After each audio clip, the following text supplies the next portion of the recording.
ነቢዩም ሰለላሁ ዐለይሂ ወሰለም አላሁመ ከዑስማን እኔ ወድጃለሁ አንተ ውደዳ። መረቀነ ዑስማን የአላህ መልእክተኛ 100 ጨምሬያለሁ አለ። አላህ ወይ እኔ ከዑስማን ወድጃለሁ አንተ ውደዳ። የአላህ መልእክተኛ ሌላ 100 ጨምሬያለሁ አለ። ከነሙሉ ትጥቁ ነቢዩ በጣም ደስ አላቸው። ዞር አለና 1000 የወርቅ ሳንቲም ይዞ መጣ። እጃቸው ላይ አፈሰሰው ነቢዩን ዐለይሂ ሰላቱ ወሰላም።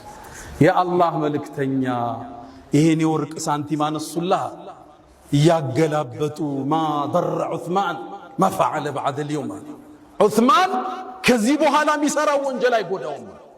እንኳን ወንጀል ማይሰራው ማ على ዑስማን ማ ፈዐለ بعد اليوم የፈለገውን ይስራ ከዚህ ሐሰና ጋር የሚጋፋ ወንጀል አይመጣም።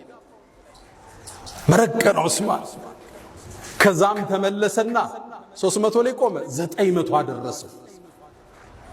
50 በሬ ጨመረበት። የሰጠው ማለት የሰራዊቱን አብዛኛውን ፓርት የሸፈነው አንድ ባለ ሀብት መልቲ ቢሊዮነር ዑስማን ኢብኑ አፋን። ቀደምቱ ትውልድ የእስልምና ስዕል በትክክል ገባቸው። ከሰው እጅ መቀበል ተጸየፉ።